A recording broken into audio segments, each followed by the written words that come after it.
I'm so excited about today. Go ahead and pop on. I'll give you guys a couple seconds to pop on. I'm super excited. Actually, you know what? I'm too excited. We're just going to get right started with it. So we have been planning this for a couple of months, and Sisterhood of the Traveling Pants with Stephanie Brackett and Susie Dubias. And if you don't know what Sisterhood of the Traveling Pants is, it's an old book and an old movie. And the reason why we're calling that today is because if you were at the Ops Boss Leader Retreat last year, you remember that Stephanie flew in from Idaho Falls and forgot her pants, all her pants. And she was here for an extended vacation on top of the retreat, and she had to go shopping. Now, any woman who has ever gone shopping, when they don't feel their best, they feel like they're maybe a couple of pounds overweight. I don't care if it's 5 pounds, 50 pounds, whatever. You hate going shopping. And she had to go buy out. And how many pairs of pants did you buy, Steph? Four pairs of brand new pants. And after that, we had some conversations. And as you guys know, at Ops Boss Coaching, we have two of our 3 beliefs that I really felt applied to this situation, which was we use our business conversations to coach the whole person. If you have taken our Be a Boss class, you know that we talk about always be growing and how in order to crush your role as an ops boss, you have to be healthy, mind, body, soul, and spirit.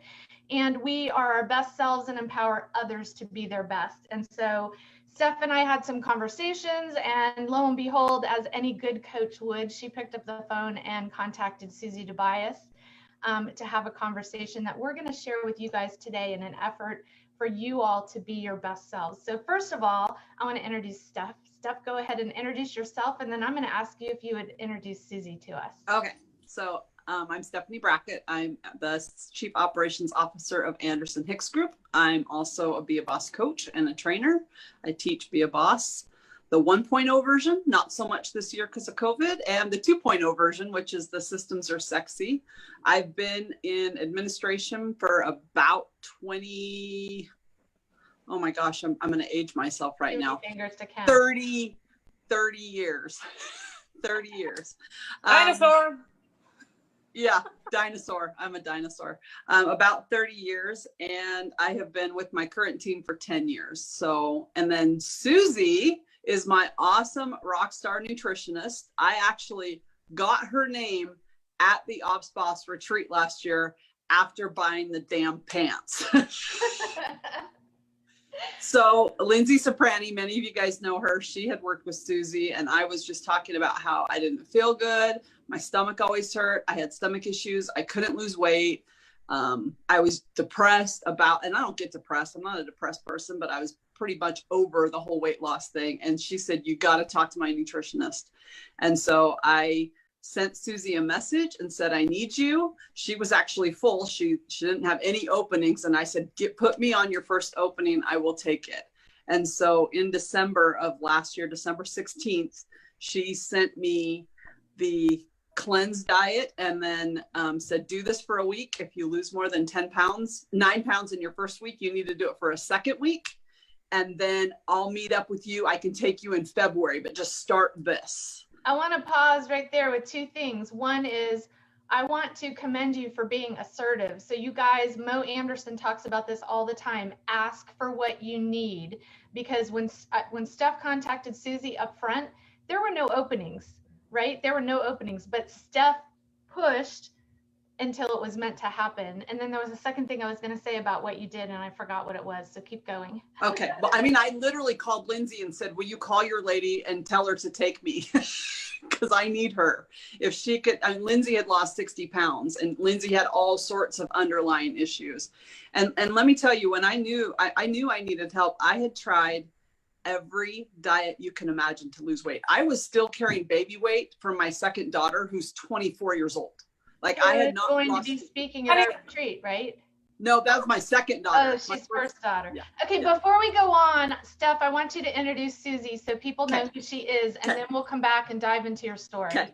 So Susie is a rock star nutritionist. She specializes in SIBO, which is small intestinal bacterial overgrowth. She specializes in genes. I've had my genes analyzed and she's been able to tell me what different things. So she's very, very good at reading that.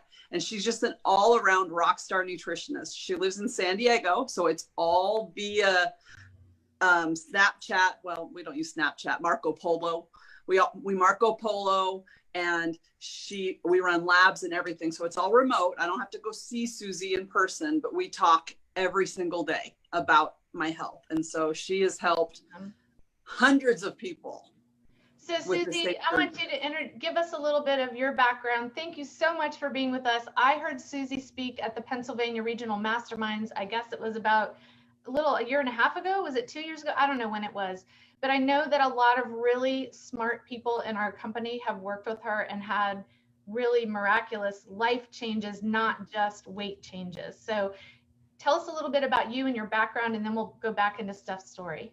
Awesome. So I specialize in bio-individual nutrition. Now, what the heck is that, right? Everybody's like, there's holistic nutrition, there's like regular, what is that? So bio-individual nutrition it's the science and clinical application of taking food and nutrients and someone's actual person, like their health history. I look at genes, I look at labs, I look at, lifestyle, I look at how foods interact with them and figure out what works for them and what doesn't work for them. So it's very individualized. It's not, like a keto or a paleo or whatever, because everybody's needs are different. And then also everybody's health issues are different. So with Stephanie came to me with IBS, hypothyroid. My gosh, she had SIBO. Yeah. And then that came along with that. I'm a SIBO practitioner, which is small intestinal bacterial overgrowth. So that's one of the things that I specialize in as well. And same thing with, like I said, with genetics. And looking at her intake forms and everything else, weight loss is going to be super hard if you're reacting to foods. And that's the thing. And foods will make you inflame, and they can keep you right there until you remove the things that are causing the triggers. And so with her, I had to design a very, very specialized program because, we're dealing with IBS, and that's an animal. So let's go back to the beginning. I want to go back to the beginning because I want to get into Stephanie's mind, and then I want to take the journey of the past 8 months. Oh boy. Do you want to share your news at the beginning or at the end, Steph? Oh, we can share it now. Let's share. You better. And the end result. I'm down 102 pounds since December 16th of 2019. So last year. So in just, I hit my 100-pound mark at about 8.5 months in. I just got tingles down my back. Literally, I'm going to cry. I remember talking to you in December of last year, and you were debating when to start, and you were like, it's about to be Christmas. And I'm like, you'll be ahead of the game. Like, just start. Oh, yeah. You're like, I'm just going to start. So, yeah, my husband said it was either the dumbest decision I ever made or the smartest decision I ever made to start literally on December 16th, right before Christmas. But in my first 2 weeks, my first 2 weeks through the holidays, I lost 18 pounds in 2 weeks. Whoa. So let's reverse back. So Okay. We're now in October at the retreat. You're reaching out to Susie, November, December, whenever it was, you connect.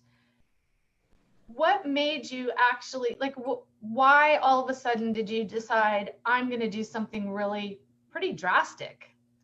What was it that tipped the apple cart? I've decided 50 times I'm going to do something drastic. I always decide I'm going to do something drastic. And I've lost in my lifetime probably 1,000 pounds and gained it back and lost it and gained it back. I've lost 60 pounds 4 different times. I've been down 60 pounds and then I always gained it back. And so, this time it was like seeing the results that someone else had, and that, like Lindsay told me, like my lifestyle has changed. And that's what I was always lacking. Like, how do I get my brain wrapped around that I have to change my lifestyle? And it was not easy, because like when Susie told me in the first week and a half, hey, we're cutting all sugar, we're cutting all carbs, and we're cutting all dairy. And I'm like, but I'll get carbs back, right? I'll be able to eat bread again, gluten. She's like, no, you can't. Your body will not handle gluten. It is gone forever. And I was depressed for like a month and a half thinking, well, when I finish this, I'll be able to eat gluten. When I finish this, gluten's gone now. That's not even an option for me. And I'm okay with it. It's the devil. Gluten's the devil. Gluten is the devil. So in your mind, I'm just so curious about the mindset, because I know we have so many people listening who have been down that same path you have of losing, gaining, trying this, trying that. What was your mind like when she said, like, no, you don't get it back? You kept going. Why? Because the results were there, because her system was so individualized that I was seeing fast results. Now, let me tell you all the things I've tried in my life, just so everybody knows. I've done Jenny Craig. I've done Weight Watchers. I've done the Whole30 diet. I've done Go-Low. I've done keto. I've done Atkins. I've done all of them. I've done every single one of them, and nothing worked for me because they weren't meant for me. And so when this started working, and they all show results, I mean, you're going to lose weight, right? Like, you eat less calories and you exercise, 99% of the time, you're probably going to drop some weight, but you're not really changing any of the chemistry in your body and the way your body reacts to food. Well, correct me if I'm wrong. I remember at the very beginning of this, you were at a point where you actually had been decreasing your calories and you had been exercising and walking every day, and you plateaued and you couldn't go anymore. Was that part of what sort of propelled you to ask for help? Yeah. Oh yeah. And and last summer I did, right before the retreat, probably July and August, I did keto again, because you know what? Keto worked for me when I was 20. So I did keto again. I was on keto for a month with 0 carbs, and I lost 2 pounds in a month. And I was like, well, this isn't working. And so I need something that's going to work. There's something so let's up in my talk body. about, like, what did the journey look like? I'm going to let you guys kind of take it from here, and then I'll pop in with questions. But tell us what the journey was starting in December. What did that look like for you, knowing that your journey might be different than someone else's? Yeah. Yep. She started me on a cleanse. And Susie, I think you can pretty much speak to that, but I think you start everybody on the same cleanse, right? And it's meant to get all the inflammation from your body.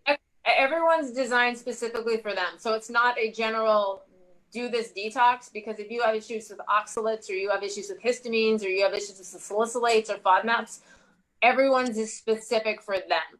So I designed one specifically for her based off of what I saw in her intake forms with her symptoms and also with her health history. And I was like, I think she's going to, based off of IBS, she's going to be reactive to this, this, and this. Based off of, if I'm seeing, issues with histamine releases, we're going to pull that out, so it was very individualized. And I know for her, it was oxalates. That was, especially when I saw in her intake form, she had a lot of UTIs in the past. So that is one of the food categories that when you see that'll happen a lot, you really have a hard time with oxalates. So I made sure that it was going to be tailored for her, removing triggers that I saw within her health history.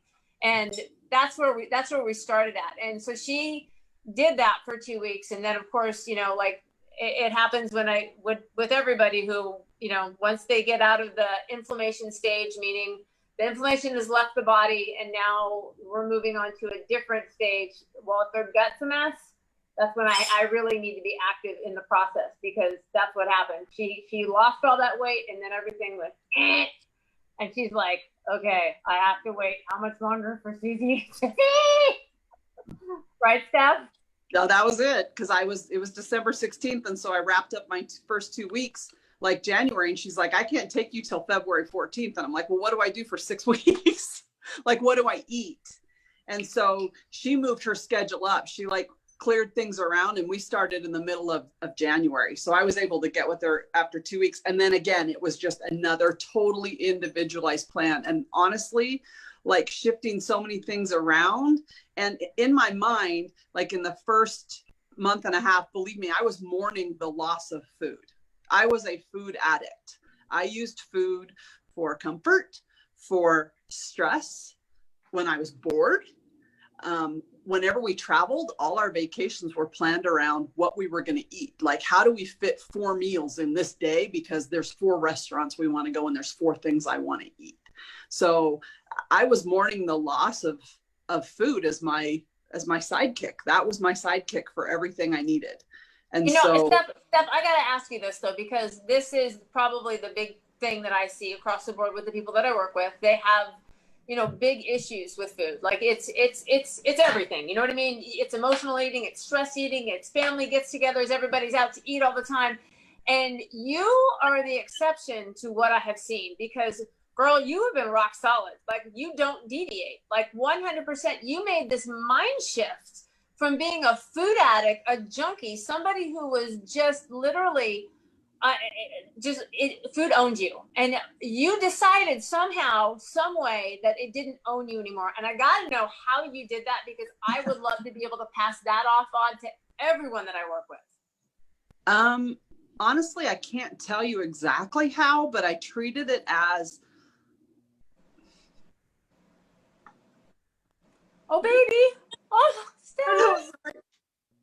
like I gave to everybody else. Everybody. I gave everything I had. If I had a project, it was 100%, and I never gave it to myself. And so I had to decide that that wasn't okay. Like it wasn't okay to give 100% at work and to my family and to everybody else, and then shortchange myself. It was not okay. So I treated it like a project, like I would at work. Like, you know what? You said you were going to do it, freaking get it done. Just get it done. If you said you were going to do it, do not let yourself down. Oh my gosh. I love that, because I think every single person listening to this is in those exact shoes, Steph. So it is true. I see people giving to literally everyone, and they make themselves last. I have a lot of people right now where I talk about self-care all the time. Self-care is something, it is necessary. It's a necessary habit that has to happen every day. It's not something you fit in when you have time. It's not something on the weekend you can get in. If you want a balanced life, if you want to be able to own everything, then you have to make yourself a priority. Your self matters. And it's when I see people drain themselves for everyone else, and they're not doing anything to refill their tank, they just burn out. They make bad choices. They're exhausted. They handle things poorly, and food comes into play, you know? And yeah. Self-care is not a luxury. I think people think of self-care as a luxury. Steph, right? You've just gone through a year of merging the two teams. Like your stress level was up to here. Oh my gosh. Working nonstop. Yeah. So during the merge, I gained 50 pounds. During that year that we merged, I had put back on 50 pounds because I had lost a lot of weight. And that stress, and Susie knows, like she sees when I get stressed, like stress is a major factor in my weight will plateau. And she's like, yep. And she'll tell me every time, you've got to do something for yourself. You have to stop this. You've got to get the stress down, because it's causing a reaction in your body, and you will gain weight and retain fluids and water that cause you to gain weight. And that is your stress. It's your cortisol in your body that is causing that. You have to stop. It happened 2 weeks ago. I was plateaued, and she's like, yep. You got to stop. And then she started doing Epsom salt bath for Steph, and then Stephanie jumps in an Epsom salt bath. You know, just even something that small for self-care, all of a sudden weight shift. She was like, okay, you know, get away with her husband, weight shifts. How often were you guys in communication over these 8 months? Like, what does that look like? Every day. Every single day.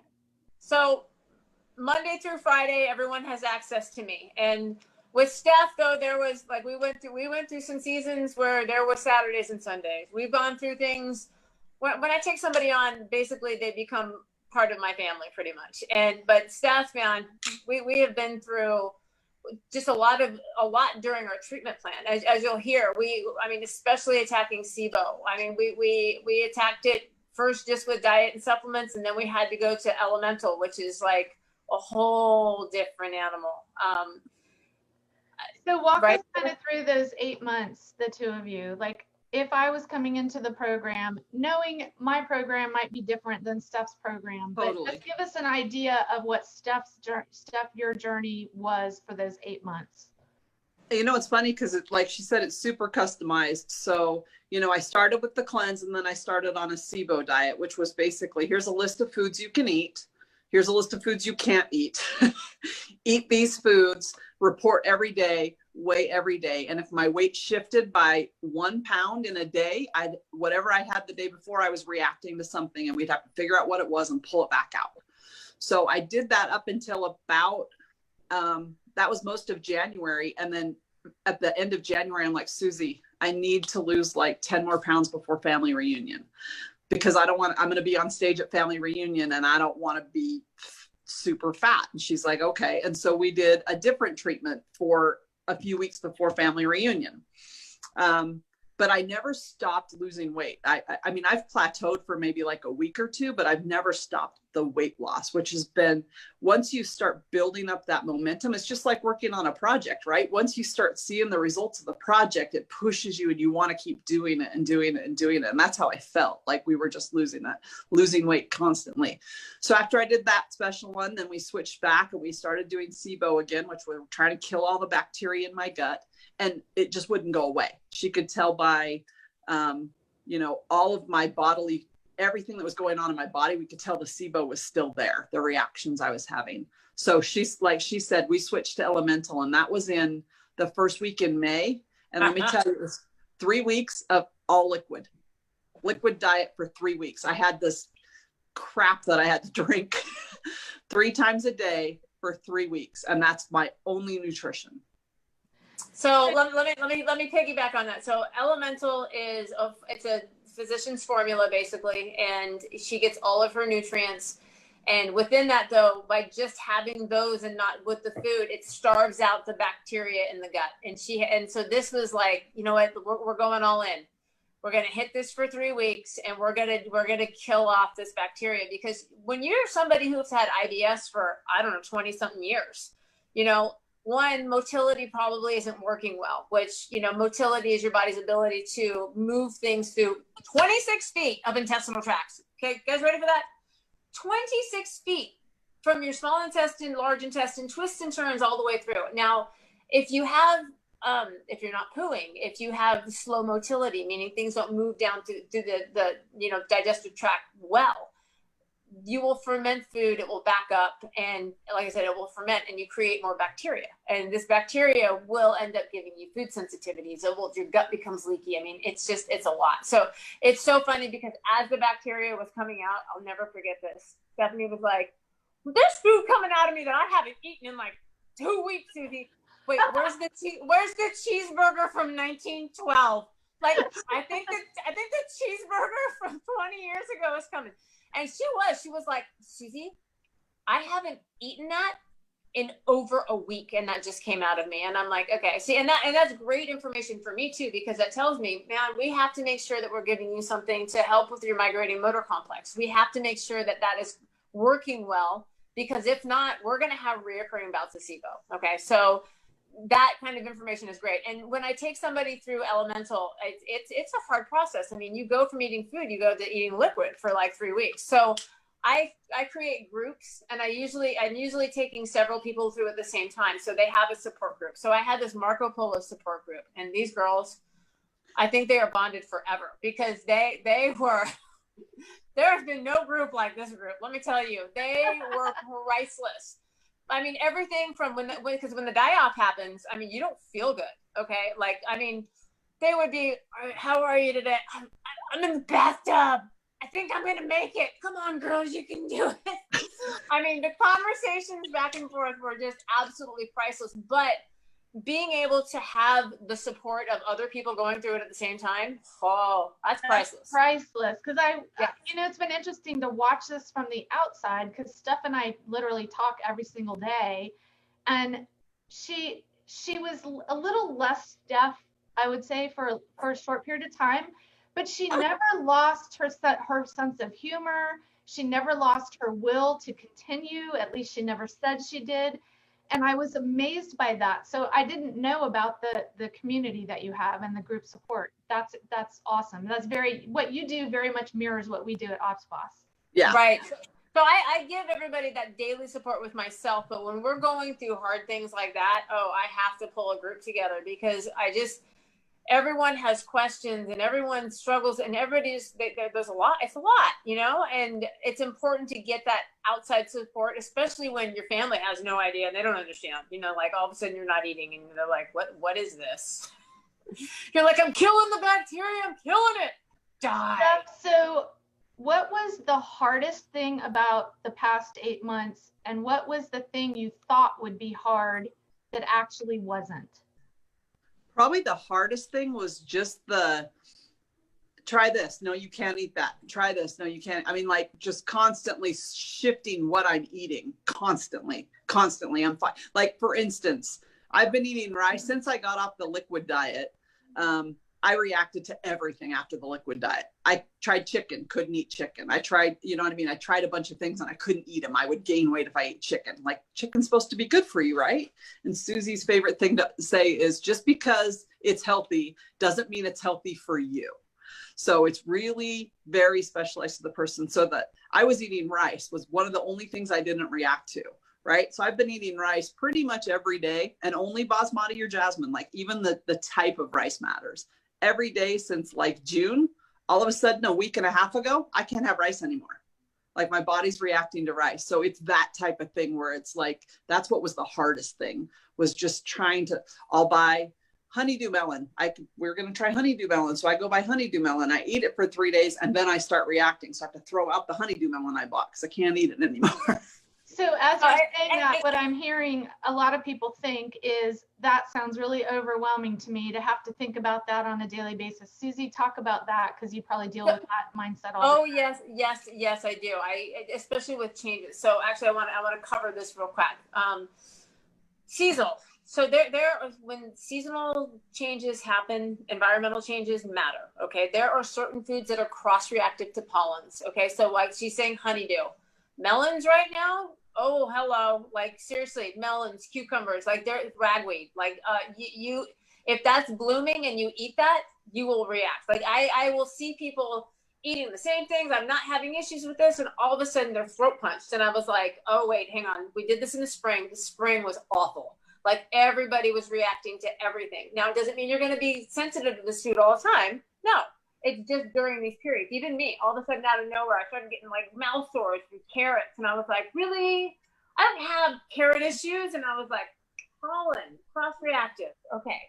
So figuring that out and then making adjustments is hard. Yeah. And right now we're in that season again where pollens are high. And so it's figuring out, is it a cross-reactive thing or also is it a histamine release? Because histamine is a totally different animal. And so yeah, I do a lot of jockeying. I think I called my mornings yesterday drama and trauma because in the mornings is my first touch of everybody. And usually they'd hit the scale or I've got doctor consults across the country or I have like pediatric emergencies, but it's, I'm reworking foods. And people are like, but I prepped all week and I planned all week. And I'm like, this isn't going to work.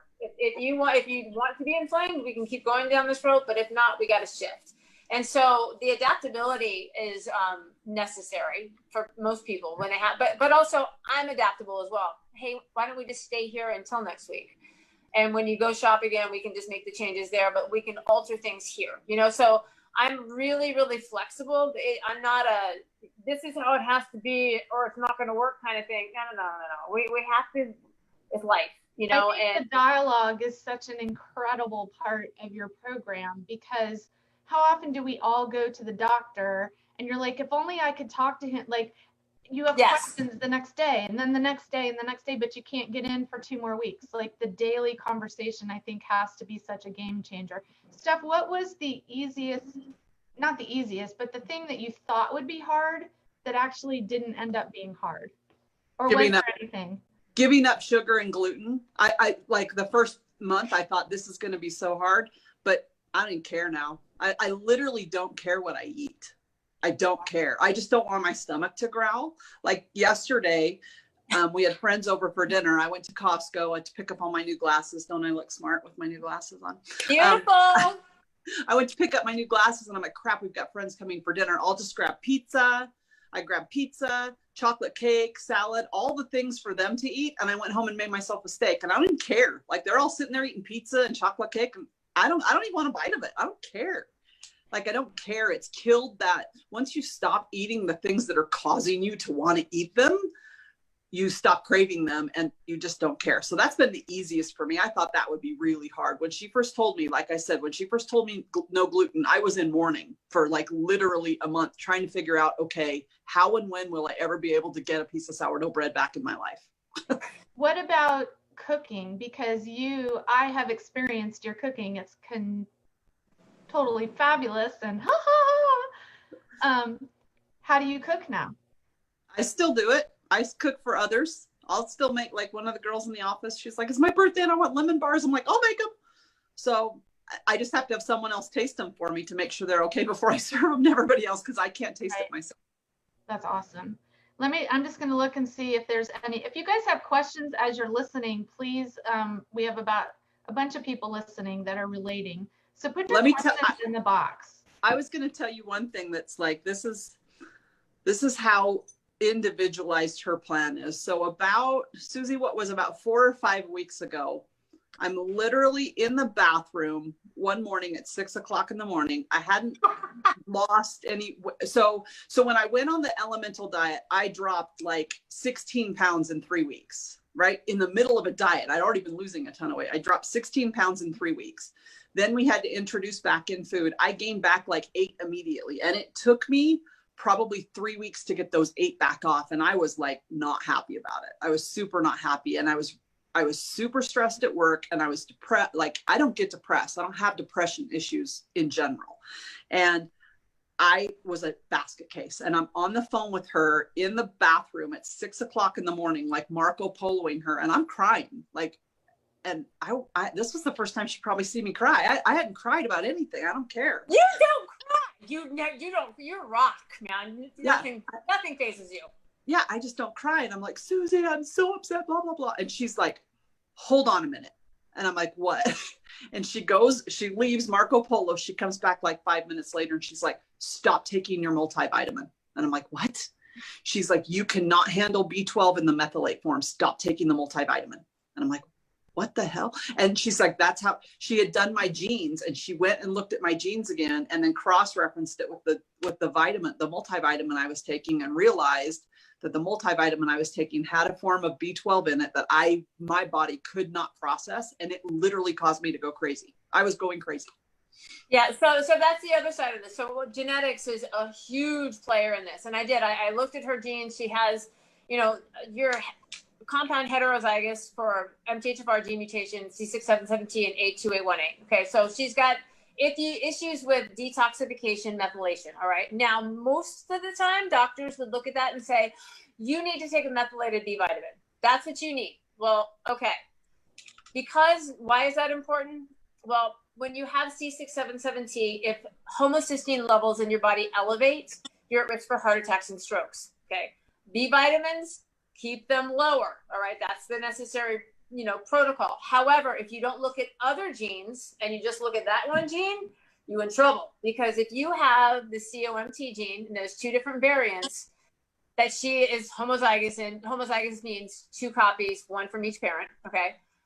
If you take B12 in the methylated form, it can jack your track up. And sure enough, B12 was in there in the methylated form, and she was crying. And the minute we moved that out and changed it over to, hydroxy, like she was fine. Like, but it was, who would have known?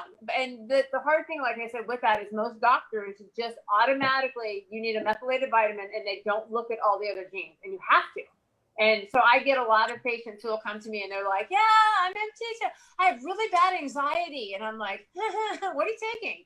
Let's talk about this. First of all, what are you taking? And second of all, we can fix that with amino acids also. So as Steph is going through this journey, and we're now 8 months in, and Steph, I think you told me that you are still continuing to lose.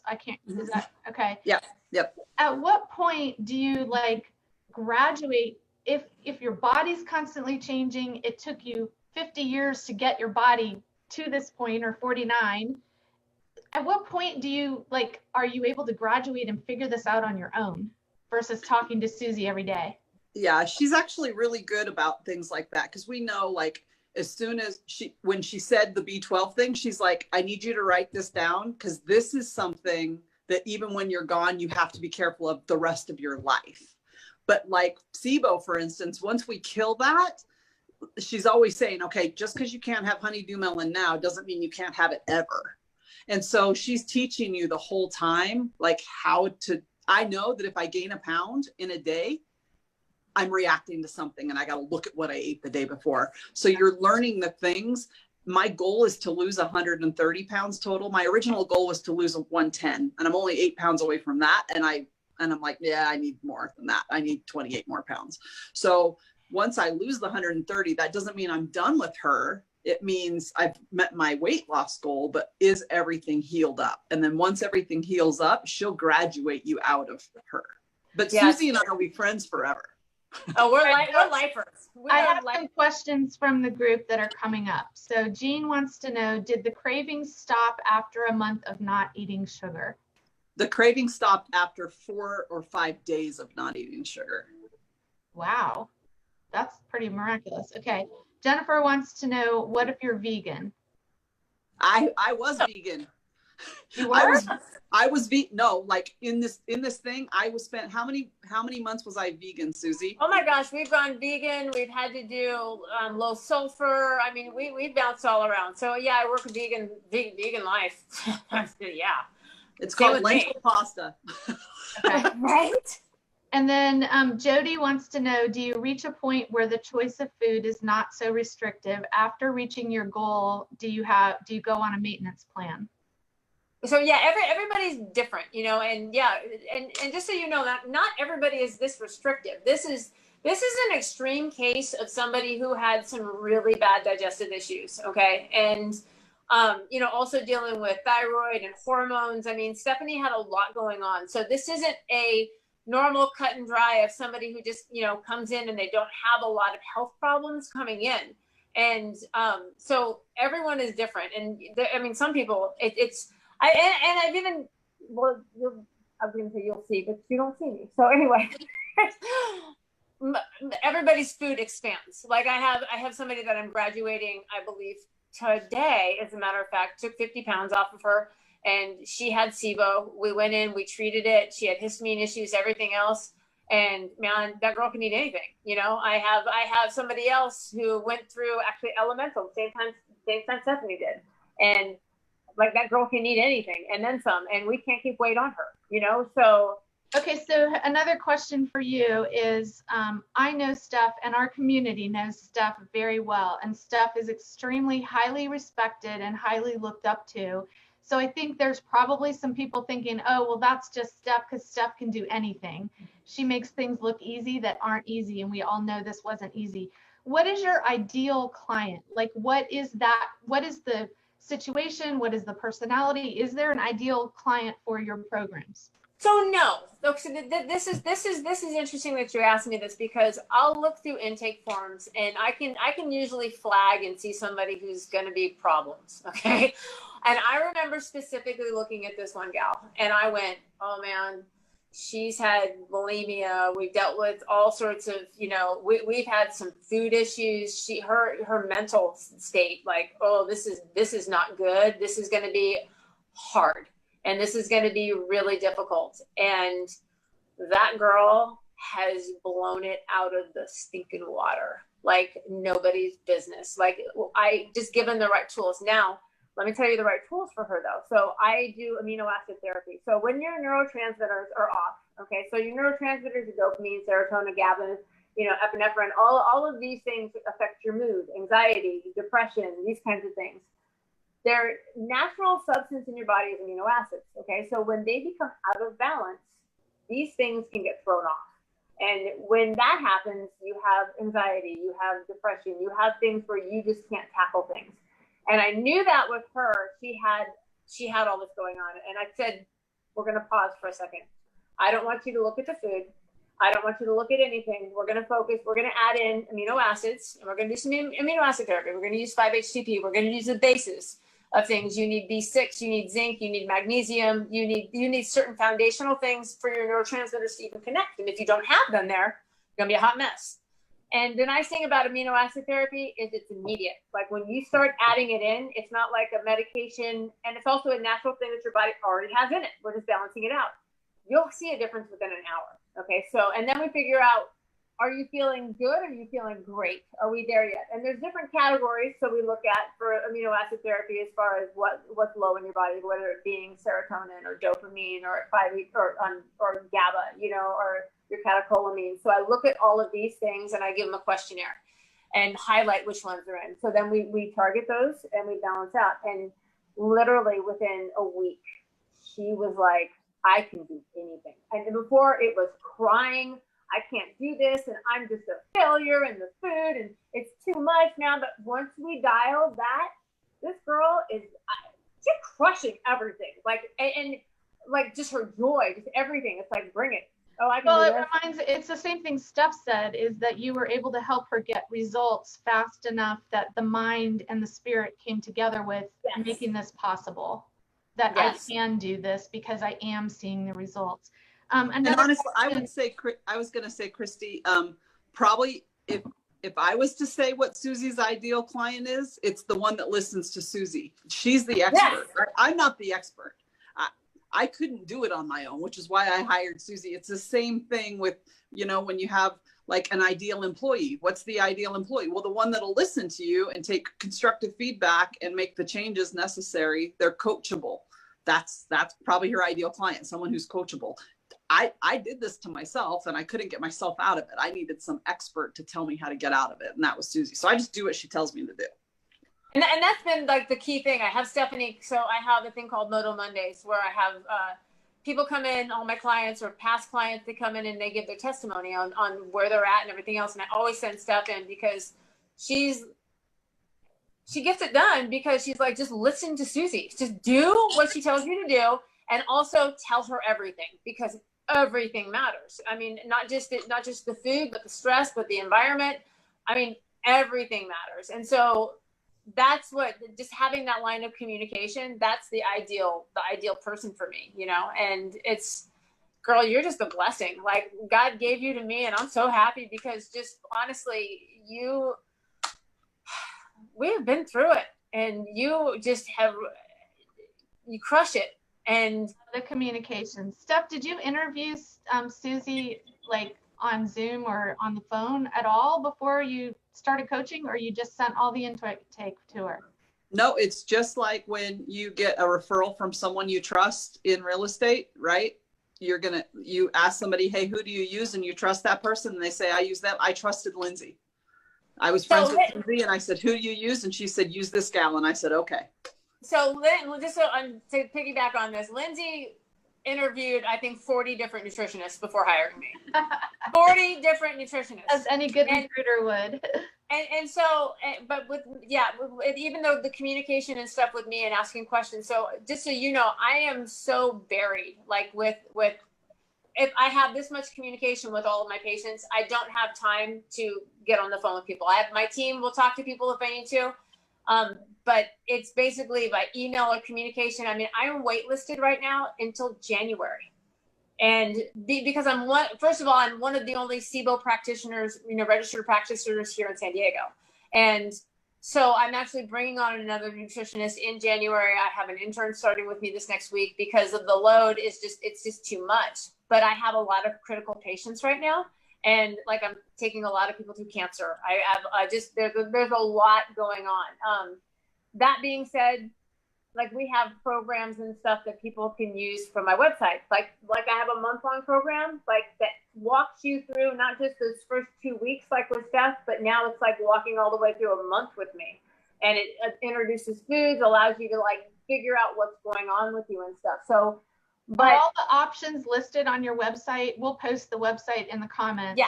So the options are listed on the website except for one-on-one coaching with me, that they pulled that out of there just because I'm not taking any. Now I say that and then I get myself in trouble because if you're somebody with a really bad health issue and you need help, or if it's a pediatric, like I had somebody hit me up just 2 days ago, 16-year-old daughter with Hashimoto's. I mean, and she is in such bad shape. And I was like, yes.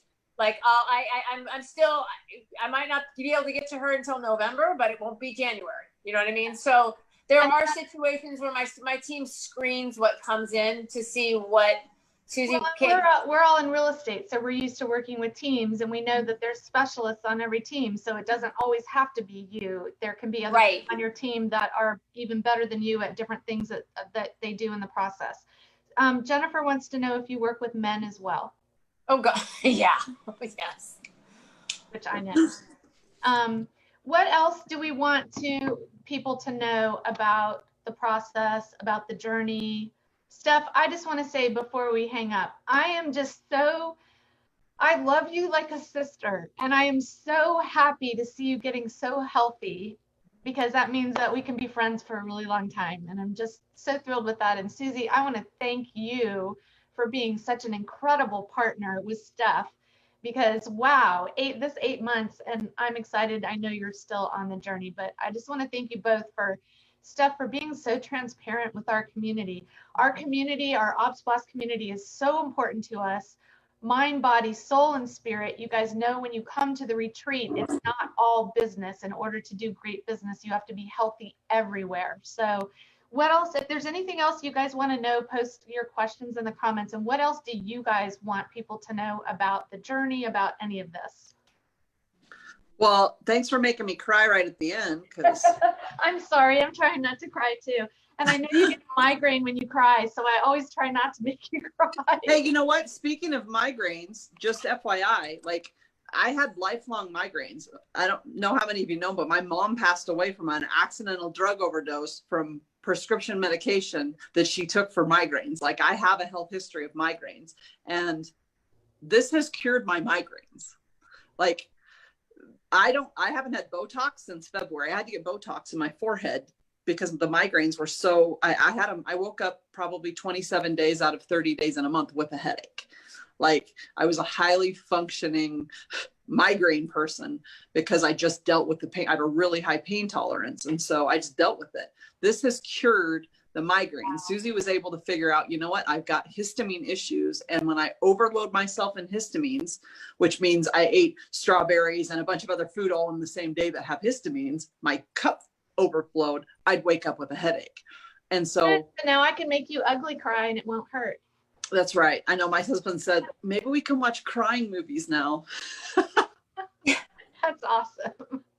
Because I won't ever watch them. I'm like, no, we can watch Terminator again. We don't need to see Sisterhood of the Traveling Pants. No, but you are living Sisterhood of the Traveling Pants, because hold on a second. Hang on a second. I got to bring this up, because at that retreat, wasn't there somebody's pants that you said you were going to fit into about this time next year? Amanda Doll's pants, and we wear the same size now. So I do fit in Amanda Doll's pants. Oh, that's so awesome. Oh my God. And Amanda and I have been talking, and I had no idea she had lost 115 pounds back in 2017. I just thought she was cute and skinny like she is now always. So that's awesome. I can't wait to see you in your pants at the retreat. Speaking of which, for those of you who are on right now, we literally only have 2 tickets left because we've had to cut them off due to COVID requirements for how many people we can have in the room. So just wanted to throw that in there. Susie, what else did you want to leave people with? I want to leave people with hope. I want to leave people with hope in don't quit on yourself. Honestly, I have so many people that come to me and they've been to doctor after doctor, and they've been on medications after medications, and everyone's telling them there's nothing wrong with you, and food matters. Honestly, it's the one variable that happens every single day to your body. It's what you put in it. It matters. Just because it's healthy doesn't mean it's healthy for you. And it can affect your mood. It can affect literally your weight, your health, period, because it creates inflammation in your body if you're eating the wrong things. Do something. Don't not do anything. Just make a decision to do something to bring yourself to be in a better place, to be better for your family. And don't not take care of yourself. Make sure that you're taking time for self-care. You know, honestly, it's more than just food. It's more than just it's lifestyle, you know, and if you're not making yourself a priority, you're important and you're valuable. Don't think that you're not. You can't keep giving to others when you have nothing left to give them. Okay. And what's everything. Your website, Susie? It's rcanutrition.com. rcanutrition.com. And if they want to reach out to you, do they just do that through the website? Yes. Okay. And I was going to say one more thing on that too. you guys think, oh, she must work out all the time and she's done all this exercise. I haven't worked out once. This is literally changing my food. I do not work. I don't have time to work out. Like I've got coaching clients in the morning before work, and then I put in a full 8 to 12 hour shift at work. Right now I don't have time to work out. So this has all been done with figuring out what food works for me. So what I put in my how body. do you, if previously your default for stress or for celebration or for all the moments was food, what is your default now to celebrate? What is your default now for stress? My stress default is a bath. I'll take a bath, like a hot bath. We know you like bath bombs. Everybody sent like bath bombs to Steph. Yeah. For like when we're hanging out, I don't need the food. I'll still hang out. I'll still go out to dinner with them. What about celebration? Like people be like, oh, let's celebrate, and like we're gonna go out and get sundaes, or I don't know, whatever. What do you do to celebrate what are you doing to celebrate your milestone of 100 pounds lost? I'm going to Mexico, to Cancun. So, and she also celebrates by buying new clothes. Let me tell you, that girl bought some new like she treats herself and rewards herself with things that just aren't going to hurt her or take her, off the track. So whether it's Cancun or it's patio furniture or it's going and buying some clothes or literally owning Costco, I don't know, or Amazon, I don't know. I think you have you beat still on. Yes. I'm pretty sure the Amazon Prime guy should just be on your payrolls by now, Steph. Yeah, pretty much. Buying a new house, things like that. Right. Like furnishing my new house. Like that's how I celebrate now. View. Yeah, you sit and look at your beautiful sunset. I love that. Yeah. Well, I want to thank you both. I think we could go on and on for hours, and I'm sure people have individual questions, but you guys all in the community know that you can post your questions and stuff. We'll circle back at some point. And eventually we'll get this up on YouTube. Actually, we won't, because I forgot to hit the record button until halfway through. You guys don't kill me. But it will be recorded in the Facebook group, and I'll see if we can get it from there. Anything else you want to finish up with? Nope, just do it. If it's ever been on your mind, like there's never a better time to start doing something about your health. And it's totally worth it. It's 100% worth it. 100%. I can tell you right now, the cost to have Susie do this was totally offset by the lack of food that I was eating. I was spending way more on food than I would on Susie. So like, figure it out. You'll figure out how to make it work. I see that all the time. People will be like, I can't afford you. And I'm like, how many meals do you guys eat out a week? Oh, we go to dinner like 3-4 times a week. And I'm like, you can afford me. Like, really. Don't tell her that we eat out twice a day, 7 days a week, okay? I know. But you don't have health issues around it. So I want to say something to both of you. Thank you both for what you do. The impact that the two of you make in so many different lives is incredible. As coaches, as just people, I mean, you guys have been blessed with such gifts and in everything that you do. And you're just such a blessing to so many. And I'm thankful that I get to be here with you both. But I just want you guys to know how much I appreciate you. And I know that God looks down upon you and says, good job, people. Good job, faithful servant. Because I know that you guys are you're just amazing, and you love people and you care about them, and you care about all the whole package. It's not just about teaching them how to be good at their job. You're teaching them these life skills that go all the way across the board. And just thank you guys for that, because we need more people like you. Takes a village, and we're glad to have you as part of our village. So thank you so much, Susie. And you just made Steph cry for the last time. Again. And we're going to go ahead and wrap up. And I thank you guys so much, those of you who are with us live and those of you who are listening back. We're glad you're listening. And now it's time for you guys to go out and get bossy and get healthy. So thanks so much, everybody. Bye. Yeah. Bye.